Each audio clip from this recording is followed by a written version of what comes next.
Selamat Sejahtera Pro, nama saya Tan Chawen dengan nombor metrik S170-590 ingin membentangkan projek akhir iaitu projek Bandar Mapam bagi kursus LMCP 1552 Pembangunan Mapam dalam Islam. Tajuk projek akhir ini ialah mencadangkan pelan pembangunan Kajang Bangi atau bandar-bandar lain untuk jangka masa 30 tahun ke hadapan. Dan bandar yang saya pilih ialah Cukai Kemapam Terengganu. Cukai merupakan sebuah bandar dan pusat pentadbiran daerah Kemapam Terengganu, Malaysia. Ia juga salah satu bandar yang bersepadan dengan negeri Pahang. Bilangan penduduk adalah melebihi 10,000 orang dan aktiviti utama mereka adalah aktiviti perikanan. Terdapat juga pelbagai tempat pelancongan seperti Taman Relaksi Bakau Tinggi, Perkampungan Nelayan Kuala Kemapan dan sebagainya. Ditunjukkan merupakan pembangunan mapam dari segi alam sekitar, ekonomi dan sosial. Ketiga-tiga aspek ini mempunyai satu ciri yang sama iaitu hubungan dengan pencipta. Seterusnya ialah pelan pembangunan iaitu wawasan 2050 bagi Kemapam Terengganu. Pertama sekali dari aspek alam sekitar adalah untuk membina bandar hijau bagi menjamin kelestarian alam sekitar. Manakala dari aspek ekonomi ialah melahirkan sebuah bandar yang berpendapatan tinggi. Dan dari aspek sosial adalah untuk menjalin dan mengukur hubungan antara sosial serta melahirkan masyarakat yang berakhlak baik. Sekarang, mari kita melihat rancangan pelan pembangunan bagi jangka masa 5 tahun akan datang. Yang pertama, dari segi alam sekitar.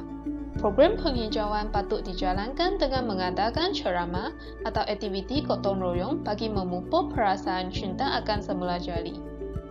Mengadakan kempen penanaman pokok bagi meningkatkan kesedaran masyarakat terhadap kepentingan kawasan liputan hijau. Memupuk amalan 3R bagi menjimatkan sumber-sumber terbatas di dunia dan juga mewujud lebih banyak pusat kita semula. Yang ini adalah gambar-gambar bagi aktiviti-aktiviti yang dijalankan sepanjang program penghijauan. Kedua, dari segi ekonomi, mengalahkan sifat pendermaan kepada golongan miskin, menyediakan platform atas talian bagi memudahkan pembayaran zakat, menyediakan pelbagai latihan industri secara praktikal, memperkenalkan pelbagai teknik perikanan, dan juga membawa produk tempatan ke peringkat antarabangsa. Dan ini merupakan gambar aktiviti yang boleh dijalankan dari segi ekonomi. Ketiga, dari segi sosial, menambahkan dan menaik taraf kemudahan pengangkutan, memperkenalkan projek pembinaan laluan pengangkutan awam, membina lebih banyak madrasah dan majlis bagi meningkatkan pembudayaan masyarakat dan juga memperbanyakkan rumah anak yatim. Gambar-gambar ini merupakan rancangan pelan dari segi sosial dalam jangka masa 5 tahun. Seterusnya, marilah kita melihat rancangan pelan pembangunan bagi jangka masa 30 tahun yang akan datang. Pertama sekali, konsep bangunan hijau harus dipupuk dari segi alam sekitar. Konsep ini termasuk menggunakan bahan dan teknologi mesra alam, menggunakan peralatan 5 bintang, menanam pokok atau bunga di rumah, memberi hukuman yang berat kepada penduduk yang menjalankan aktiviti merosak alam sekitar. Ditunjukkan adalah contoh pelan bangunan hijau dari segi luaran dan dalaman. Seterusnya dari segi ekonomi, termasuk memperkenalkan dasar ekonomi biru, membina tempat pelancongan yang lebih menarik seperti hotel di dalam laut, menyediakan dan mencipta lebih banyak teknologi moden dalam sistem perikanan, dan juga mengekalkan sistem ekonomi Islam dengan menumbuhkan satu organisasi bebas rasuah. Dan gambar-gambar ini merupakan rancangan pelan dari segi ekonomi dalam jangka masa 30 tahun.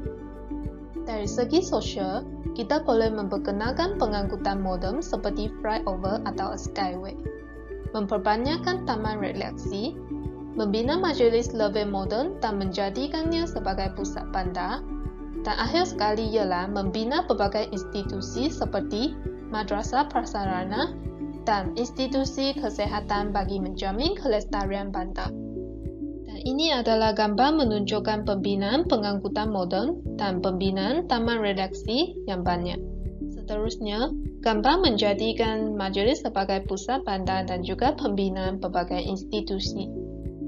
Kesimpulannya, kita perlu mencadangkan pelan perancangan jangka masa pendek dan jangka masa panjang. Bagi jangka masa pendek, pihak berkuasa patut membagi dan menambah baik infrastruktur yang sedia ada di Bandar Kemapam, Terengganu. Manakala bagi jangka masa panjang, kita patutlah berusaha untuk menjadikannya sebagai sebuah bandar yang lebih moden dan canggih.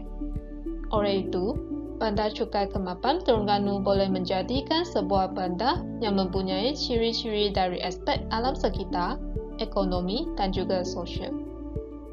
Dan ini sahaja daripada pembentangan saya. Sekian, terima kasih.